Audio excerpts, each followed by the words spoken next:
오늘 봉독한 말씀에 의지해서 샘물아 솟아나라는 말씀의 제목으로 은혜의 말씀을 나누고자 합니다. 오늘 말씀의 내용은 주인공이 이스라엘의 유명한 사사인 삼손입니다. 삼손. 여러분 삼손이란 말의 의미를 아십니까? 찾아봤더니 작은 태양 또는 태양의 사람이라는 의미가 있습니다. 그 정도로 무한한 에너지를 가지고 넘치는 활력과 체력으로 이 사명을 감당했던 대단한 기적의 사람입니다. 하나님은 이스라엘 백성들이 블레셋에 40년 동안 지배를 받고 있는 가혹한 블레셋 통치 기간, 블레셋 식민지 지배 당하는 기간에 삼손이라는 사사를 태어나게 하셨습니다. 하나님의 사자가 나타나는데요. 그 사자의 이름이 기묘자입니다. 기묘자라는 하나님의 사자가 삼손이 태어날 것을 삼손의 아버지 마노아와 그 어머니에게 두 번이나 반복해서 나타나서 아들이 태어날 것이고 그 아들은 나실인이 될 것이라고 말씀하십니다. 이 삼손을 주신 목적을 이 기묘자인 하나님의 사자는 이렇게 말씀하십니다. 사사기 13장 5절입니다. 그가 블레셋 사람의 손에서 이스라엘을 구원하기 시작하리라. 무슨 말입니까? 이 삼손을 통해 하나님은 이스라엘을 블레셋에서 구원하여서 이스라엘을 심히 번성한 아름다운 나라로 하나님이 세우기를 원대한 꿈을 가지고 삼손을 태어나게 하셨다는 말입니다. 이 말씀을 전한 분의 이름을 기묘자라고 합니다. 사사기 13장 18절에 마노아가 하나님의 사자의 이름을 부르니 내 이름은 기묘자라 하였습니다. 여러분, 기묘자는 누구의 이름이십니까? 이사야 9장 6절에 보면 장차 태어날 메시아의 이름이 모사라, 기묘자라, 전능하신 하나님의 아들이라 일컬음을 받을 것이라고 했지 않습니까? 여러분, 이 기묘자는 장차 태어나실 예수 그리스도이십니다. 다시 말씀드리면 삼손이 태어나는 것을 기묘자여 모사인 예수님이 나타나셔서 마노아와 그 삼손의 어머니에게 직접 알려주셨다는 얘기입니다. 여러분, 이만큼 중요한 사건이 삼손이 출생하고 삼손이 태어나는 일이었다는 것을 알게 됩니다. 하나님은 얼마나 이 삼손에게 기대가 크셨고 삼손을 통해 계획하신 것이 크고 복된 일인가를 우리는 가히 짐작할 수가 있습니다. 여러분, 그런데 삼손을 통해서 하나님은 하나님이 계획하신 것을 얼마나 이루셨을까? 여러분, 하나님의 목적이 삼손을 통해 얼마나 도달된 것 같습니까? 제가 정확하게 말씀드리겠습니다. 사사기 13장 1절에 보면 이스라엘 백성들이 블레셋에 40년 동안을 종살이했다고 말합니다. 40년 동안 이스라엘 백성들은 블레셋의 지배와 압제를 당했다는 것입니다. 그런데 이 기간을 통해서 삼손이 이스라엘을 얼마나 보호하고 사사로 섬겼는가? 절반인 20년입니다. 사사기 15장 20절에 보면 이렇게 기록되어 있습니다.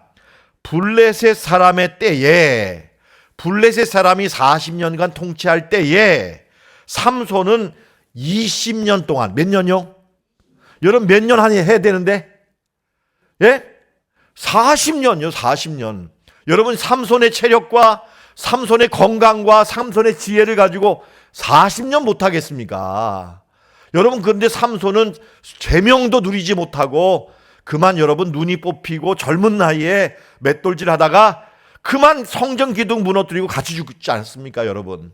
수명도 다하지 못하고 그만 젊은 나이에 그만 생명을 마친 것이지요. 하나님은 삼손에게 애초에 그런 계획이 없었던 겁니다. 이스라엘을 40년 이상 구원하고 지키고 이스라엘을 독립으로 인도해서 이스라엘 백성들을 다윗과 솔로몬의 시대처럼 영광스러운 시대로 나아가게 하시려고 삼손을 세운 거예요. 여러분, 그 다음에 똑같은 상황에서 하나님이 성공을 거둔 경우가 누구냐면 한나와 사무엘인 것입니다.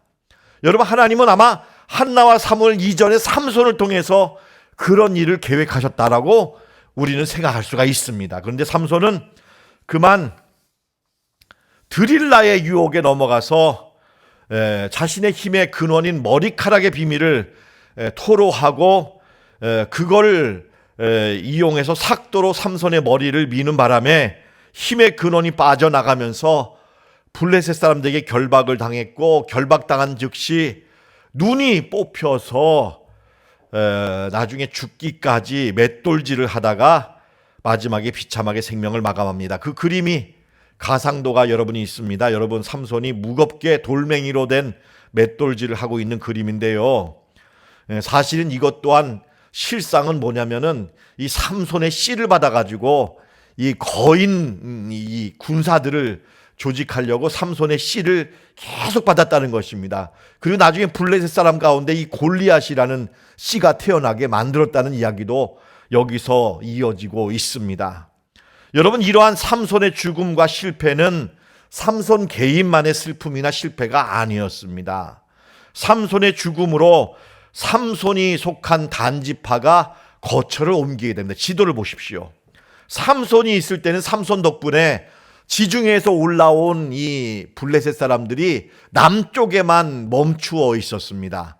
여러분, 그런데 이 단지파가 삼손 사망 이후에는 거슬러 올라가서 북쪽으로 거처를 옮깁니다. 그러면서 이 중앙지방이 완전히 비게 됩니다. 무주공산이 되고 평야지대인데 이쪽을 블레셋 사람들이 다시 올라가서 평야지대를 완전히 장악해버립니다. 그래가지고 그 다음 그림에 보시면 완전히 해안 평양지대, 곡창지대를 다 이 블레셋이 차지해버리고, 나중에 여기에서 엘리 제사장의 두 아들 홈니와 비누아스가 언약궤를 메고 싸우러 갔다가 언약궤까지 빼앗기는, 그리고 이스라엘의 영광이 떠나고 완전히 소멸될 위기까지 찾아오는 위기까지 치닫게 되는 결과를 낳게 됩니다. 삼손 한 사람의 실패, 삼손 한 사람의 이 사망, 이 삼손 한 사람의 영적인 실패가 온 이스라엘에게는 하나님의 예정된 축복이 아니라 완전히 절벽으로 떨어질 만한 위기를 초래하게 되는 그러한 고통까지도 당하게 되었다는 것입니다. 얼마나 많은 사람이 죽었는지 아십니까? 얼마나 오랜 기간 동안 여러분 고통이 연장되었는지 모릅니다. 왜 이렇게 되었는가? 삼손이 나시린으로 태어났다는 것을, 그 가치와 의미를 알지 못하고, 삼손을 나시린이라는 것은 알았지만 나시린으로 살 수 있는 영적인 능력을 부모님과 함께 기르지 못했기 때문입니다. 사사기 14장과 15장에 보면 삼손이 결혼할 때 어떤 모습으로 결혼했는지를 단적으로 보여주고 있고, 이러한 모습을 보면 우리가 삼손이 어떻게 살았는지를 알 수가 있습니다. 사사기 14장 3절에 보면 결혼을 하기 위한 이유와 목적을 아버지와 어머니에게 이렇게 말하고 있습니다. 내가 그 여자를, 이 여자는 딥나에 사는 블레셋 여인입니다. 이 여자를 좋아하오니 나를 위하여 그 여자를 데려오소서. 막무가내식으로 아버지와 어머니가 이스라엘 백성들 가운데 이런 여자가 없는 줄 아느냐 하면서 왜 하필이면 블레셋 여인이냐고 말리고 뜯어 말려도 반대로 해도 삼손을 이기지 못합니다. 내가 이 여자가 좋다고, 내가 좋다고, 여러분 육체적으로 매력적이고 정욕적인 이유로 이 여인과 결혼하길 내가 원한다고, 여러분 부모님 말씀도 들어야 되지 않습니까? 여러분, 이것이 삼손의 결혼이었다는 것입니다. 삼손과의 결혼, 삼손의 결혼이 삼손을 실패와 나락으로 떨어지게 만드는 결정적인 이유가 되었다고 성경은 기록합니다. 나시린으로 태어났지만 삼손은 나시린의 서약대로 살기에 관심이 없었습니다. 자기를 정결하게 구별하고 거룩한 삶을 사는 데는 관심조차 없었습니다. 그 증거가 14장과 15장에 나오는 세 가지 이야기가 그 증거입니다. 이 블레셋 여인과 결혼하기 위해 딥나로 가다가 삼손은 들리지 말아야 될 곳을 들렸습니다. 그곳이 어디냐면 포도밭입니다. 사진을 보십시오. 여러분, 이 나시린들이 제일 먹지 말아야 될 게 뭐죠? 포도입니다. 포도주만 마시지 말란 얘기가 아니에요. 포도와 껍질까지도 먹지 말라. 포도에서 난 것은 일체 마시지 말라. 여러분, 포도 좋아하시잖아요. 얼마나 달콤해요. 여러분, 그런데 이 달콤한 유혹을 경계하라 이런 말이죠. 술도 마시지 말란 얘기죠. 술 근처에도 갈지 말란 얘기입니다. 왜? 술 한 잔 먹으면 그게 아무것도 아닌 게 아니라, 여러분, 그렇게 나가면 사단 마귀가 쾌락과 정욕으로 우리를 끌고 가는 건 시간 문제라는 거 아니겠습니까? 여러분, 그러니까 포도 열매를 먹지도 말라고 했던 것이지요. 여러분, 그런데 삼손은 포도밭에 아무런 조심도 없이 들어갑니다. 둘째, 포도원에서 삼손은 젊은 사자를 만납니다. 여러분, 혈기 넘치는 사자를 만나서 이 사자를 염소 새끼를 찢듯이 찢어서 죽였습니다. 여러분, 이것은 안 되는 일입니다. 왜? 나시린은 죽음을 보아서는 안 되고, 자기로 말미암아 누가 죽어서도 안 되고, 여러분, 죽음 근처에 가서 손을 대서도 안 되는 게 나시린입니다. 여러분, 근데 삼손은 이 그림을 보시면 사자의 입에다가 손을 넣어서 이 입을 찢어서 죽었다, 뭐 이렇게까지도 될 정도로, 여러분이 살아있는 사자를 죽은 시체가 되게 만드는, 죽음을 적극적으로 도입하는 사람으로 그렇게 자기도 모르게 살고 있는 것을 봅니다. 나시린이라는 생각조차도 없는 것입니다. 셋째로, 삼손은 가사에서 기생 들릴라의 유혹에 빠져서 그만 치명한 유혹에 넘어가서 자신의 머리카락을 삭도로 밀면 힘의 근원이 빠진다는 비밀을 누출하는 바람에 그만 힘의 근원을 잃고 죽음을 당하는 슬픈 주인공이 되고 말았던 것입니다. 여러분, 우리가 삼손이 이렇게 하나님이 삼손을 통해 허락해 주신 이 절호의 기회, 너무나도 좋은 축복과 은혜의 기회를 놓치고 실패한 까닭이 무엇인가 할 때, 여러분, 그 답은 나시린이라는 데 있습니다. 만약에 이 삼손이 정말 부모님들이 이 기묘자이신 예수님의 말씀을 듣고 삼손을 사랑하면 사랑할수록 더 철저하게 이 나시린으로 살 수 있도록 영적인 능력을 어려서부터 가르쳐주고 함께하고 구비시켜 주었더라면, 여러분, 삼손은 장수했을 것입니다. 믿으시기 바랍니다. 그리고 여러분, 이스라엘이 블레셋으로부터 독립했을 것입니다. 그리고 아마 번영하면서 번영의 시대를 앞당겼을 게 분명합니다. 그런데 기묘자여 모사이신 예수님께서 두 번이나 나타나서 하신 말씀을 부모님들은 그냥 이 귀담아 듣거나 실천하지 못했습니다. 이 기묘자이신 하나님의 사자의 말씀, 이 시간 우리에게 주시는 동일한 말씀으로 여러분 여기시고 한번 이 말씀을 보시기 바랍니다. 사사기 13장 3절과 5절과 16절에 반복돼서 나오는 말씀이에요. 우리에게 들려주시는 말씀입니다. 한번 제가 읽고 여러분들도 중간에 읽어주시면 되겠습니다. 내가 본래 임신하지 못함으로 출산하지 못하였으나 이제 임신하여 아들을 낳으리니. 자, 그 다음에 한번 같이 읽겠습니다. 시작. 그러므로 너는 삼가 포도주와 독주를 마시지 말며 어떤 부정한 것도 먹지 말지니라. 그 다음에요. 보라, 내가 임신하여 아들을 낳으리니 그의 머리에 삭도를 대지 말라. 이 아이는 태에서 나음으로부터 하나님께 바쳐진 나실인이 됨이라. 같이 하시죠. 나실인. 여러분, 제가 지금 오늘 나실인에 대해서 말씀을 드리는 겁니다. 왜 그러냐면, 여러분, 예수님은 별명이 뭐였습니까? 어느 지방 나사렛, 뭐라고 부르셨죠? 나사렛 예수라고 불렀어요. 여러분, 예수님은 나사렛 예수십니다. 왜 나사렛 예수실까요?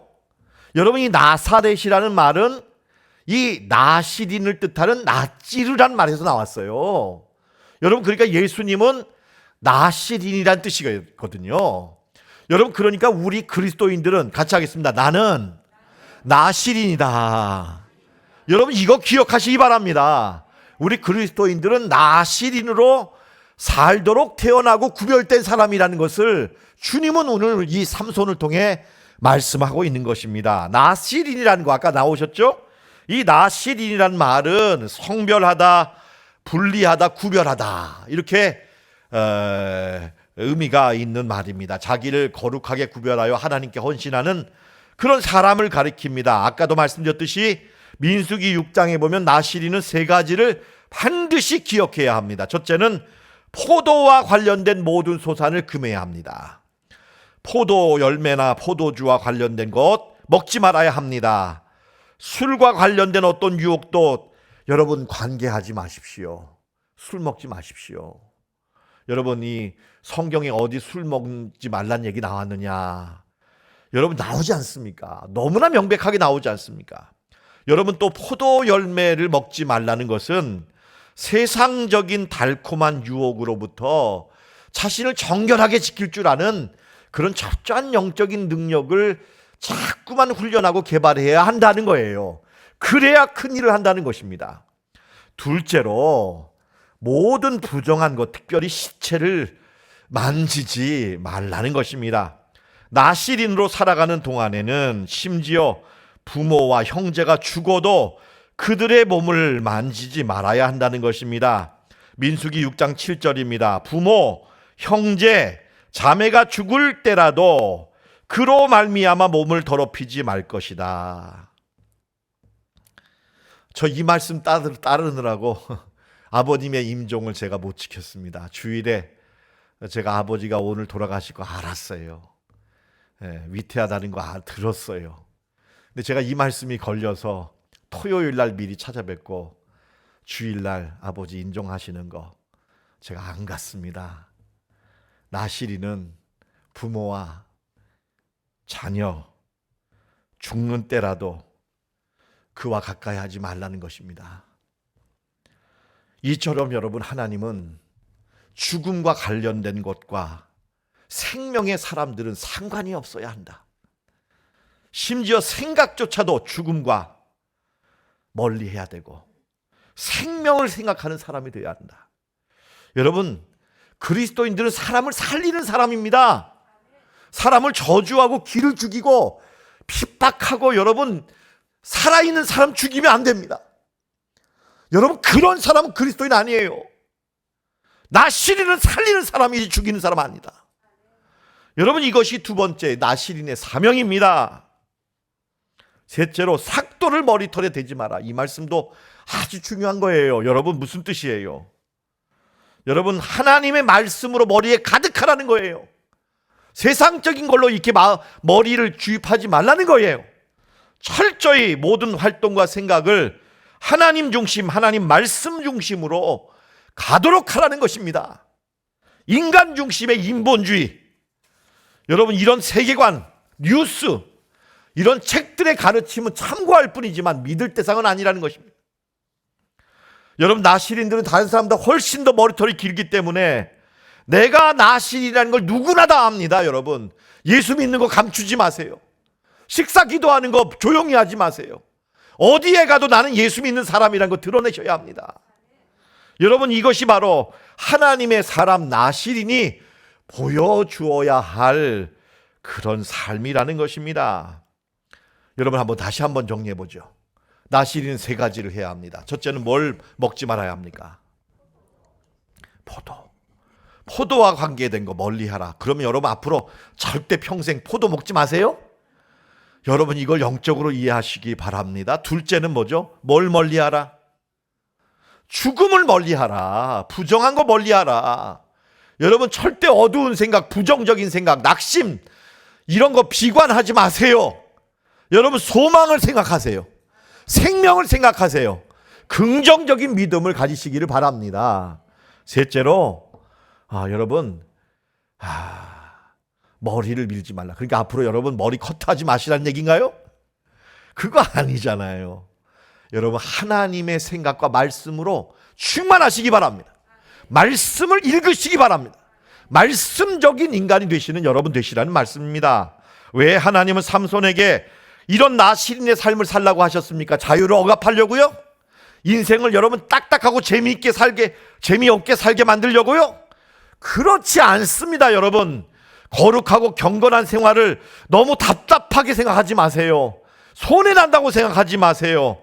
여러분과 여러분 자신을 나시린으로 기꺼이 헌납하시고 바치시는 여러분 되시기를 축원합니다. 하나님은 삼손을 정말로 축복하려고 장기 지속적으로 여러분 삼손을 축복하려고 다니엘이 이렇게 나시린으로 자기를 더럽히지 않았을 때 여러분 제국이 세계가 지나가도 다니엘은 승승장구하지 않았습니까? 하나님은 진정 여러분과 여러분의 자녀들을 잘되게 하시려고 나시린의 삶을 살라고 하신 줄 이해하시기 바랍니다. 여러분 사무엘은 언제 나시린으로 돌아왔죠? 나귀의 새 턱뼈로 된 턱뼈로 블레셋 사람을 1000명이나 죽였어요. 여러분 그런데 갑자기 목이 마르는 바람에 이 성공 가도를 달리다가 갑자기 그냥 절벽에 떨어지듯이 죽음의 위협이 찾아온 겁니다. 너무나 목이 말라서 목이 말라 죽게 되는 어이없는 상황이 펼쳐진 거예요. 그러자 여러분 그제서야 삼손은 하나님의 이름을 간절히 찾습니다. 사사기 15장 18절입니다. 내가 이제 여러분 사무엘의 기도를 삼손의 기도를 보세요. 내가 이제서야 목말라 죽을 위험에 있을 때 내가 죽어서 할례 받지 못한 자들의 손에 떨어질까 봐 하나님 기도하오니 내 이 목마름을 해결해 달라고. 여러분 이렇게 부르짖었어요. 여러분 그러자 하나님이 땅의 우묵한 곳을 만지셨다. 그러자 샘물이 솟아나게 하셨습니다. 할렐루야. 이 물을 마시고 삼손이 죽지 않았습니다. 여러분 여기다가 제가 영어로 가정법을 한번 대입해 봤습니다. 여러분 이 삼손 나시린으로 살지도 못하고 자격도 없는데도요 하나님이 이렇게 한번 부르짖는데도 샘물을 터져 나오게 하셨잖아요. 그렇다면 삼손이 평소에 거룩하게 나시린으로 살면서 하나님과 동행했으면요 삼손이 가는 데마다 샘물이 터졌을 거예요. 가는 데마다 복이 나왔을 거예요. 아멘이시지 않습니까? 얼마나 좋은 일들이 많이 있었고 기쁜 일들이 많이 있었겠는가. 여러분 이 사건과 이 구절을 통해 저는 그렇게 가상해보고 말씀을 잡았습니다. 여러분 이런 사람도 부르짖을 때 샘물이 솟아났어요. 나시린으로 살면서 이렇게 기도했더라면 여러분 얼마나 좋은 일들이 많았겠는가라는 것을 한번 생각해 보시라는 말입니다. 왜 삼손이 이렇게 됐을까요? 저는 역설적으로 부모님들이 삼손을 너무 귀하게 키웠다는 거예요. 영적으로 삼손을 강하게 키우지 않았어요. 삼손을 사랑하고 보호한답시고 삼손을 애지중지 키웠을 게 분명한데 그 결과 주일도 지키지 마라. 주일에도 학원 가라. 여러분 이 아들이 고집을 피울 때 좀 야무지게 말씀으로 다스렸어야 되는데 고집을 꺾지 못하는 거예요. 자식이 하자는데 못 이기는 거예요.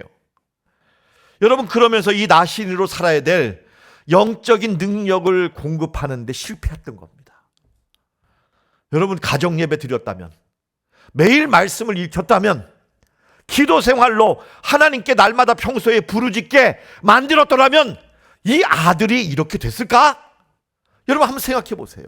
안 그랬을 겁니다. 예수님이 2번이나 나타나서 내 제발 좀 나시린으로 살도록 훈련해라라고 부탁을 했지만 이 아버지와 어머니는 이 아들이 목이 말라 여러분 이렇게 몸부림치고 이렇게 외치고 신음하는 아들이 될 때까지도 아들을 영적으로 방치한 겁니다. 여러분 지금 우리 시대는 자녀들을 사랑한다는 이유로 자녀들을 방치하고 있습니다. 좀 심하게 말씀드려볼까요? 자녀 사랑의 이유로 영적인 학대를 하고 있는 거 아닌가요? 여러분 우리가 자녀들을 정말 사랑하기 때문에 이렇게 하는 겁니까? 여러분 자녀들 지금 교회 나옵니까? 말씀 읽습니까? 왜 그렇게 안 하는 줄 아십니까? 사랑하시죠? 너는 나처럼 그렇게 믿지 않아도 돼 이렇게 생각하시는 거 아닙니까? 여러분 근데 그게 진짜 사랑이십니까? 여러분이 삼손이 목이 말라 이렇게 막 죽겠다라고 부르짖는 이 삼손의 이 아우성이 우리 자녀들의 부르짖음이 되면 어떨까요? 여러분 이것이 바로 오늘 말씀이 우리에게 주시는 하나님의 메시지인 줄로 믿습니다. 여러분, 우리는 나신이로 살아야 될 사명이 있는 줄로 믿으시기 바랍니다. 여러분 자녀들을 삼손처럼 키우지 마시고 여러분의 자녀들을 나신으로 철저히 훈용하시고 가르치고 인도하시는 여러분 자신이 되시기를 주님의 이름으로 축원합니다. 다니엘 학습법의 저자인 김동환 목사님의 이야기로 말씀을 좀 마무리하려고 합니다. 제 대학 후배이기도 한데요, 유명한 다니엘 학습법의 저자이죠. 이 김동환 목사님, 이 선혜원이라는 남자 중학생을 가르치게 되었습니다. 이 학생은 김동환 목사님과 만나기 전까지만 해도 부모님 슬하에서 교회도 다니고 학교도 열심히 다녔지만 문제는 믿음도 없었고 왜 공부해야 될지도 몰라서 그저 공부 잘하는 아이들 시샘하고 책 빼앗고 밖에 나가서 축구하고 게임하는 이런 아이였습니다. 그래서 고등학교에 떨어졌어요. 고등학교 올라갔는데 시험에 떨어졌어요. 이 학생의 성적은 국어 84점, 수학 37점, 영어가 62점. 여러분 이런 학생이었어요. 그런데 여러분 놀랍게도 3년이 지나고 믿음의 학습법이죠. 이 다니엘 학습법을 통해서 이 다니엘처럼 이렇게 나시린의 교육을 받고 공부했을 때 이 수능 시험이 얼마가 나왔느냐? 이거 뭐 본인의 간증이니까요. 국어 100점, 수학 92점, 영어 97점, 그 다음에 기타 암기 과목들은 다 만점. 이렇게 해서 상위 0.2% 안에 드는 기적이 일어났어요. 할렐루야. 남의 자식이 잘 되는 거 기뻐해 주세요. 여러분 근데 이게 중요한 게 아니라는 거죠. 뭐가 중요하냐면 이 선혜원 학생은 이 과정에서 말씀과 기도와 예배의 삶을 통해 인생을 잘 살 수 있는 확실한 법을 배웠다는 거예요. 이 학생의 고백을 한 줄 여러분에게 소개합니다. 저는 수능 시험을 준비하면서 인생을 살아가는 법을 배웠다고 이 젊은이가 토로합니다. 어떤 걸 배웠는가 3가지만 제가 간략하게 소개하겠습니다. 첫째로 이 선혜원 학생은 내가 왜 공부를 해야 되는지를 몰랐다는 거예요. 도대체 왜 공부를 해야 되는지. 공부하라 그러지만 내가 도대체 공부를 왜 해야 되는지를 몰랐다는 거예요. 근데 여러분 이 다니엘 훈련을 하면서 새벽에 2시간씩 예배하고 말씀을 듣고 찬양하는 시간을 갖다가 예수님이 생사를 찢기면서 나를 구원하기 위해서 옆구리에 창을 찢기면서 나를 구원하기 위한 피 흘림의 은혜로 내가 예수를 믿고 하나님의 아들이 되었다는 걸 깨달았어요. 그리고 내가 이렇게 편안하게 부모님 만나서 좋은 나라와 교회를 다니면서 이렇게 공부할 수 있는 기회는 전 세계 어린아이들 가운데 젊은이들 가운데 많지가 않다는 걸 알게 된 거예요. 그러니까 여러분 뭘 깨닫게 됐냐면 내가 지금 이렇게 공부할 수 있는 시간과 이런 여건을 받은 것은 뭔가 특별한 하나님의 은혜라는 거예요. 할렐루야. 맞지요. 내가 지금 이 세상을 살아가는 데는 하나님이 피를 흘리면서 나를 세워주신 데는 뭔가 이유가 있다는 걸 알게 된 거예요. 하나님의 뜻이 있는데 그게 뭐냐면 영혼을 구원하는 일이라는 거예요. 나를 위해서 나는 공부하기보다는 하나님을 기쁘시게 해드려야 되겠는데 그러려면 열심히 공부해서 내가 변호사가 되고 싶고 사람을 많이 만나서 만나는 사람마다 예수의 복음을 증거하고 싶다. 여러분 이런 목표가 생겼다는 거예요. 할렐루야. 여러분 그러니까 이 학생이 그렇게 목숨을 걸고 공부를 하기 시작한 겁니다. 둘째로 왜 주일 성수를 하면서 공부해야 되는지 깨달았어요. 여러분 공부하다 보면 주일도 아깝잖아요. 주일도 쉬지 말고 열심히 공부하잖아요. 그런데 이 학생은 어느 날 주일 성수가 왜 가치가 있는지를 깨달았다는 거예요. 여러분 공부하는 데는 이 무조건 달려들어서 열심히 공부도 해야 되지만 방향을 점검하기 위한 공부 방법도 중요하다는 거예요. 여러분 비행기가 하늘에 떠 있지만요 정해진 항로를 따라서 그냥 가는 게 아니에요. 바람의 세기, 기압골 이런 것들 때문에 그때마다 방향이 달라진다는 거예요. 그러니까 여러분 그때마다 방향을 바로 잡아줘야지 목표점까지 정확히 간다는 거예요. 여러분 마찬가지로 주일마다 성수하며 예배 드린다는 게 뭘 의미하느냐. 지난 한 주간 동안의 삶을 영적으로 돌아보고 반성한다는 거예요. 그리고 앞으로 다가올 한 주간을 하나님의 시각에서 바라보고 계획하고 준비하고 기도한다는 것입니다. 여러분, 이렇게 매주일마다 각도를 점검하고 조정할 때 쉬지 않고 공부하는 사람보다 훨씬 더 효율적일 줄로 믿습니다. 그래서 성수주의를 하라고 했다는 것을 이 학생은 깨닫고 주의를 지키게 되었습니다. 마지막 셋째로는 하나님이 어느 날 이 학생에게 성경을 읽어라, 성경을 읽어라 하는 자꾸 말씀을 주셔서 괴롭게 한 거예요. 하나님, 나 지금 고3이에요. 성경 읽을 시간 없어요. 시험 본 다음에 열심히 읽을게요. 그랬더니 어느 날 하나님이 이 학생을 열이 40도 이상을 오르게 해서 응급실에 끌려갔어요. 응급실에 가서 입원을 시켜버린 거예요. 그러자 이 학생은 하나님에게 왜 저한테 이러세요? 성경 읽어라. 하나님, 알겠어요. 그러니까 좀 열 좀 내려주세요 하니까 열이 내려갔대요.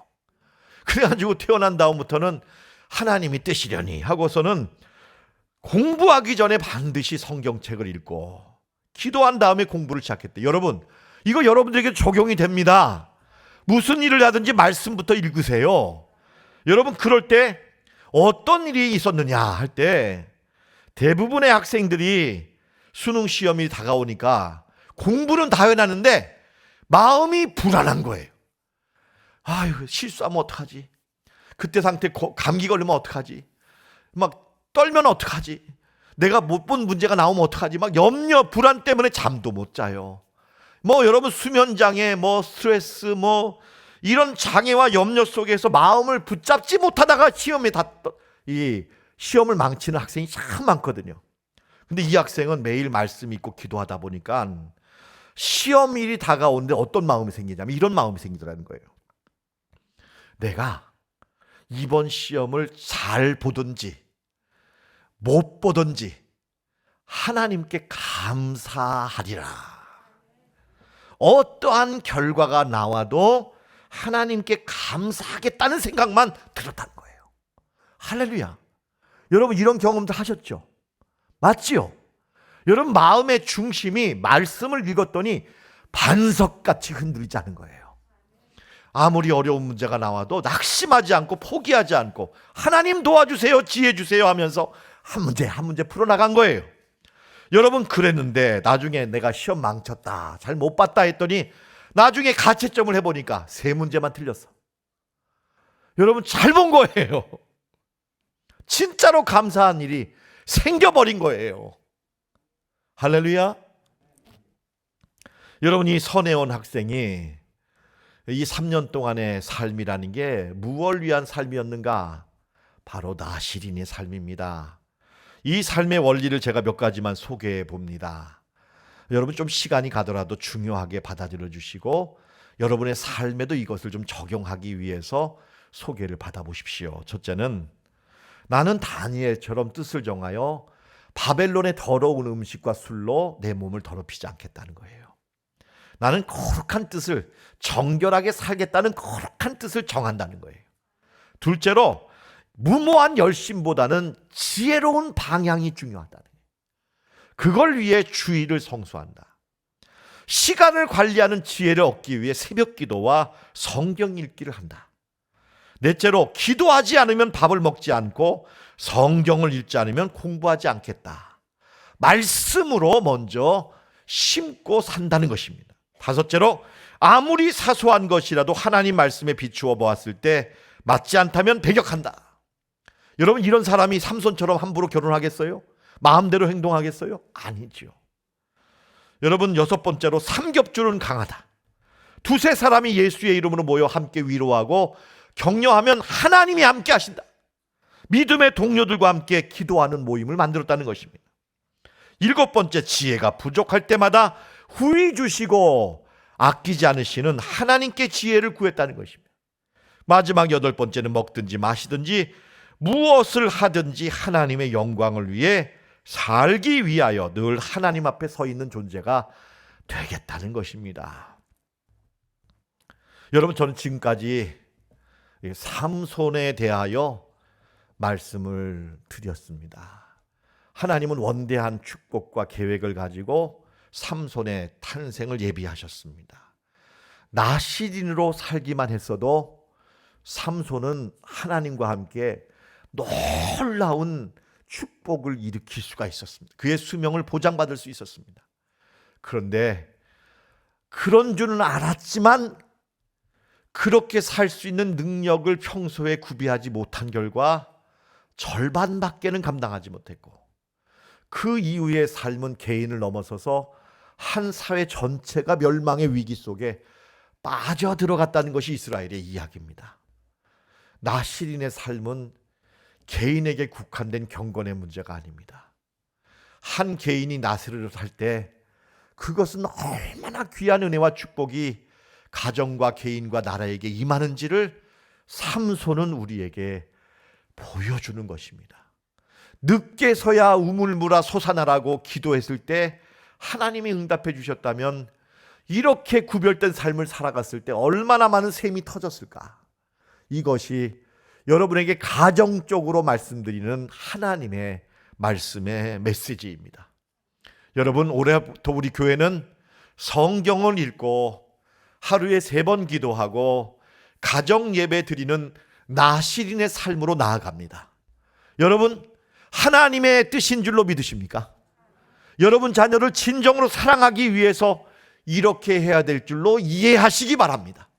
여러분, 그리고 마노아의 가정처럼 실패하지 마시고 억압하고 억지로 하지 말고, 야, 너 이렇게 할 때 하나님이 귀하게 축복하실 거야, 이렇게 설득하시고 세워주시면서 나시린의 삶으로 나아가실 때 하나님은 여러분의 가정 위에 샘물을 솟아나게 하실 줄 믿습니다. 기도합니다.